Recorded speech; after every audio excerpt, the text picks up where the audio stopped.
Just read my opening statement first before I question our resource persons. Okay, thank you, Mr. Chair. Today, we once again tackle the issue that cuts to the core of public service: corruption in government infrastructure projects.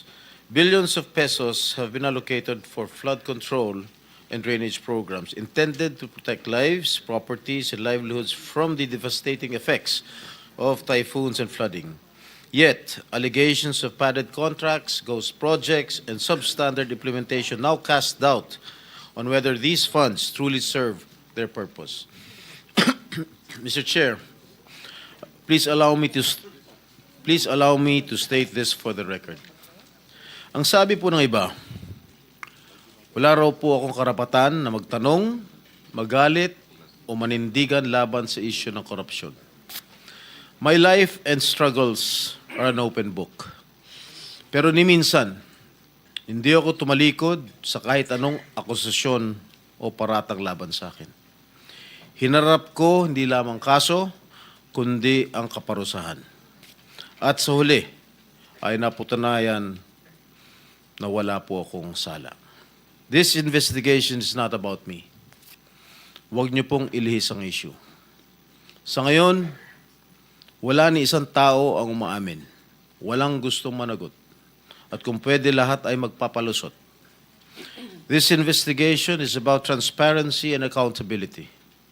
Kung wala kayong kasalanan, magsabi kayo ng totoo, dahil kung hindi, sinisiguro ko na mananagot kayo hindi lamang sa batas at sa Senado, kundi sa taong bayan. Mr. Chair, if I may continue. Madam Tapos Diskaya. na yung 5 minutes mo.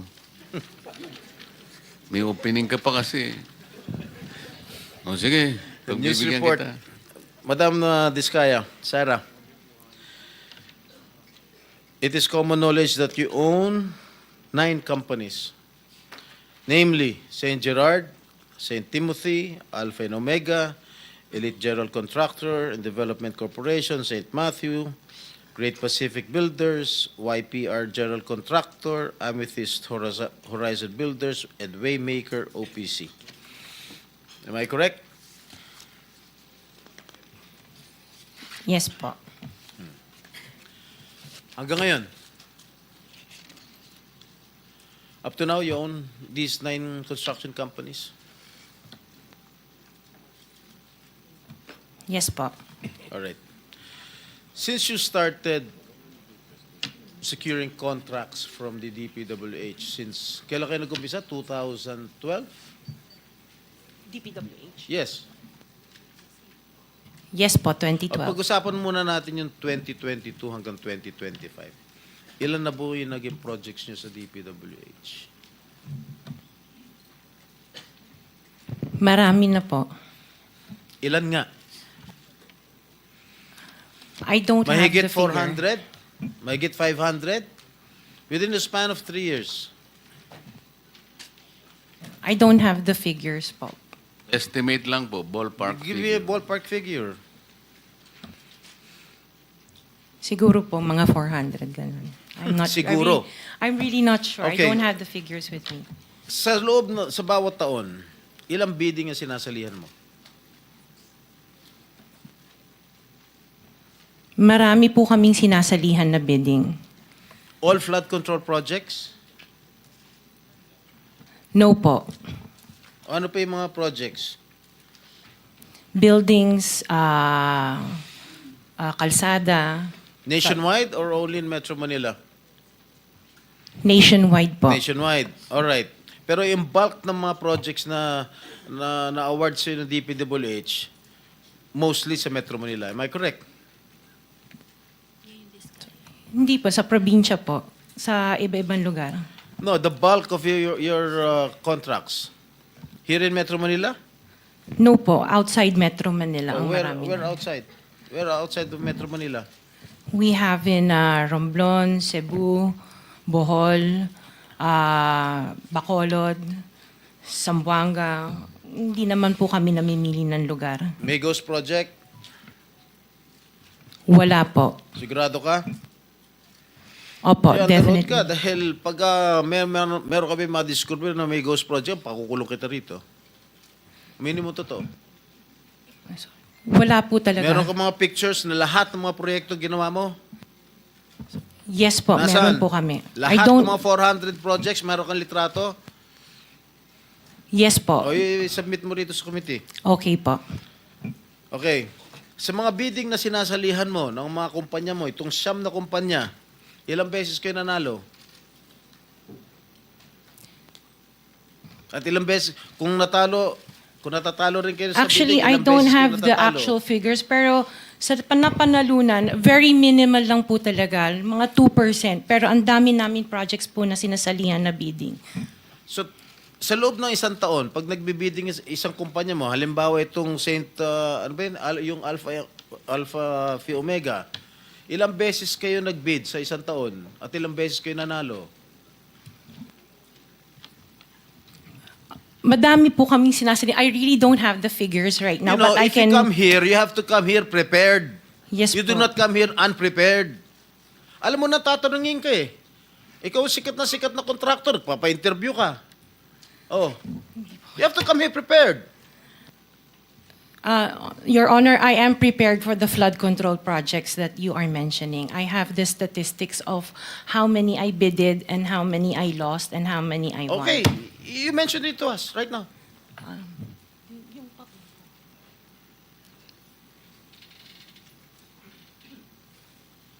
You are asking her to relate the 400. No, Parang mahirap naman yata. hindi. 400. In 2022, I bidded for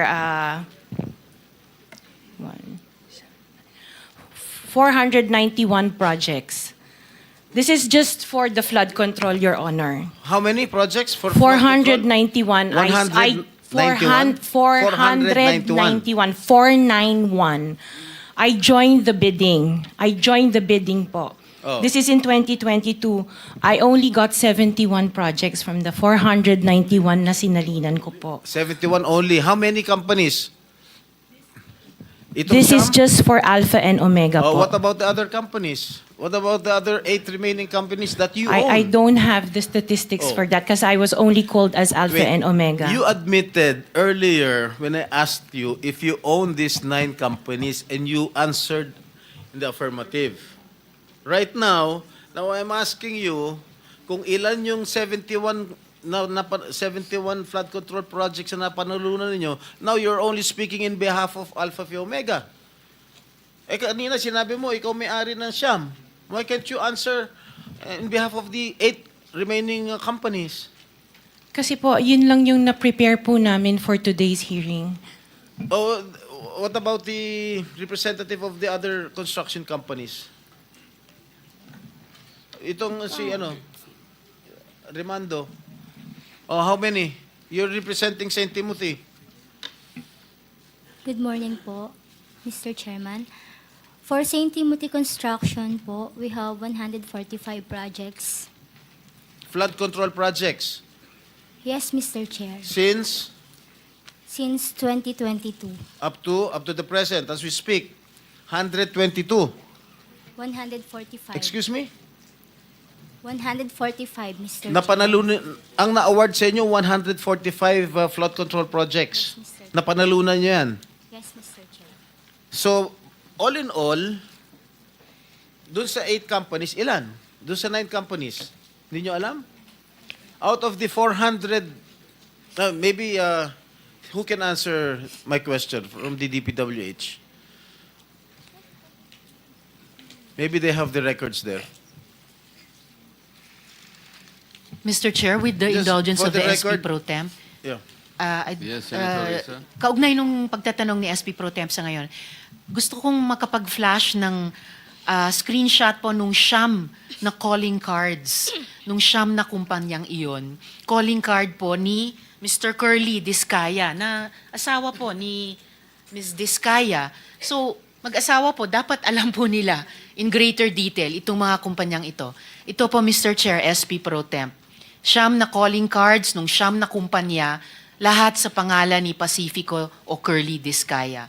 So dapat po mas alam po, both ni Ms. Sara Diskaya at Ms. Roma Diskaya Rimando ang mga detalye na tinatanong ni SP Pro Temp. Salamat, Mr. Chair at SP Pro Thank you, Temp. Senator Risa. Okay, for the record, yung may-ari ng St. Gerard Construction, nandun yung pangalan ng asawa mo, Pacifico Diskaya. Okay? Doon sa St. Timothy, sino may-ari ng St. Timothy? Ikaw si Rimando, no? Kamag-anak mo si Diskaya, correct? Sabi mo, pamangkin mo. Tama? And who is this Maritoni Miligrito, the owner of Elite? General contractor. Who is this? Answer. Pinsan ko po, Mr. Chair. From the left pocket to the right pocket. St. Matthew. Nandito yung asawa mo, Pacifico Diskaya. Great Pacific. Oh, ikaw, nandyan ang pangalan mo, oh. Si Sara Rowena Diskaya. Kaya hindi mo mapapagkaila, eh. YPR General Contractor. Nandito rin ang pangalan mo. Miss Sara, alam mo, huwag ka magsisinungaling, ha? Amethyst Horizon. Sino si Amethyst Horizon? Sino si John Brian Eugenio? Who is he? Sagutin mo, Miss Rimando. I didn't know, Mr. Chair. Madam Sara.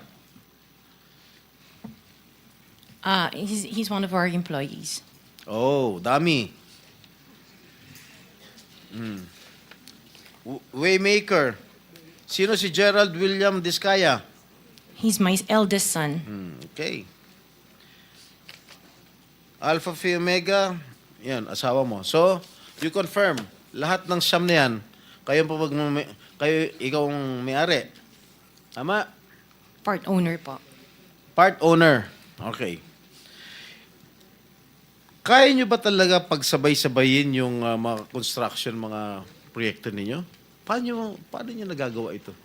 Yes po, we have sufficient employees naman that can carry out and execute the project. Okay, ilan ba yung mga empleyado ninyo? In the office po, mga 200 plus. Sabay-sabay kayong naawardan ng kontrata ng DPWH. Alam mo, nakakapagtaka dahil kayo lagi nakakuha ng DPWH contracts, ha? Sino ba talaga sa DPWH ang nagbibigay sa inyo listahan ng mga projects for bidding? Turo mo na. Wala po akong knowledge po. Talaga? Ba't Yes, nakakapagtaka dahil yung siyam na construction companies nyo, yun ang laging favored, kumbaga, sa bidding. Kasi ang balita ko, isa kayo sa mga una nakakita at nakakapili ng mga projects. Bago pa mabuo ang National Expenditure Program, yung tinatawag natin na NEP.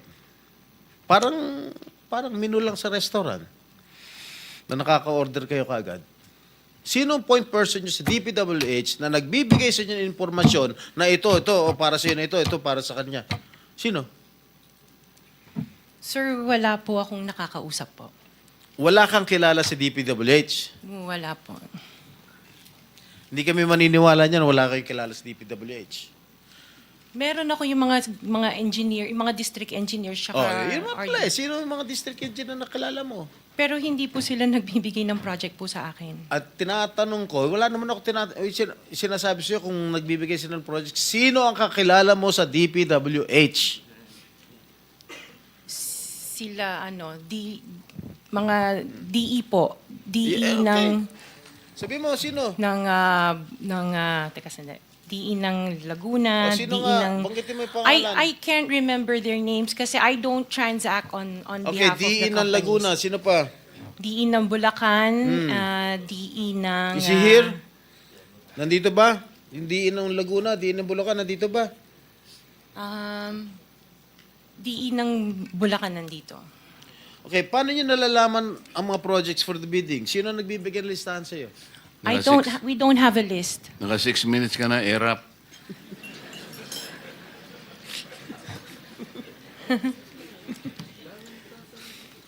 Okay. I don't have a list po. Interjection, Mr. Chair, with the permission of the SP Pro Temp. Okay. On, On the DPWH na binanggit po niya, Mr. Chair. okay. Salamat, Mr. Chair, SP Pro Temp. Dahil natatanong po ni SP Pro Temp ang DPWH din in connection sa mga diskaya. I wonder, Mr. Chair, kung natignan na po, nasilip na po ng DPWH, kung may practice ang mga diskaya companies ng pagpapahiram o pagpaparent out ng lisensya nila para mag-force multiply sa capacity nila. Para kahit 200 lang daw ang staff sa opisina, kaya nilang mag-implement ng 491 projects or 71 projects, 145 projects in any 1 year. I wonder, Mr. Chair, kung nasilip Incidentally- na po yun ng DPWH. Incidentally, Senator Risa, you are the next interpellator, so you may want to continue with your 5 minutes. Thank you. Will do. Thank you, Mr. Pinatapos Chair. mo na ba ako, Chair? Ha? Okay. One last question, if I may. One last question, Mr. Chair, Senator Risa. Madam Diskaya, saan nyo ba kinukuha yung mga coaching imported, mga luxury cars? Ang balita ko, dun sa interview mo, binili mo yung isang Rolls Royce dahil nagandahan ka sa payong. Tama ba? Sir, yes po. Samantalang, ilan yung luxury cars mo? Nasa 28 po. 28 lang. Yes. Ano ito mga ito? Rolls Royce, Ferrari? I don't have a Ferrari. Ano yung mga luxury cars? Lamborghini? No rin. Cadillac. Saan binili? Sagutin mo na. Saan mo binili? Sa dealer po. Sino dealer? Dito, local? Free- Local dealer o sa abroad? Freebell Enterprises tsaka yung isa Auto Art. Dito, sa Pilipinas? Yes po. Hindi ka nag-import? No po. Dito, may dealer ng mga Yes po. Rolls Royce. May dealer ng Rolls Royce meron dito. po. Ano pa yung mga ibang luxury cars mo? Yung anong tawag dito, yung Cadillac and the GMC. Cadillac Escalade, ganon? Yes po. Oh. The GMC. Yun lang. Sinong dealer? I mentioned earlier, Freebell Enterprises and Auto Sa Art. lahat ng kotse mo, yun ang mga dealers mo. Dalawa lang sila Dalawa po. yung dealers mo. Yes po. What other luxury cars do you own? Yung iba dito na, the Maybach. Dito ko Maybach, na binili. Mercedes. Yes po. And then, yung iba, dito na rin yung Range Rover. Bentley. The Bentley dito na rin O, po. paano kayo nagka-interest sa kotse? Saan nyo gagamitin yung 28 kotse na luxury cars? Araw-araw gusto mo Collection. palit ng kotse? No, I have 4 kids that use it all the time for them to Oh, be 4 taken to kids school. lang. O, di, bigyan mo tig-isa. Pero 20, ilan yun? 20 ka mo? 28? 28. Opo. My God. And you bought that from the taxpayers' money? No po. Hindi po. Wag na tayo That maglokohan will be- dito. Let's allow our people to decide on that anyway. Just Senator linawin na yung pangalan. Senator Risa, sorry nagkamali ako. Chairman, Si- just the 2 names of the dealers. Dealer ako ng kotse, kaya ako alam yan eh. Sino yung dalawa? Pinagkukunan mo ng luxury cars? Freebell Enterprises Ha? and Freebell Enterprises Freebell. and yung isa Auto Art. Auto Art. Yes Okay. po.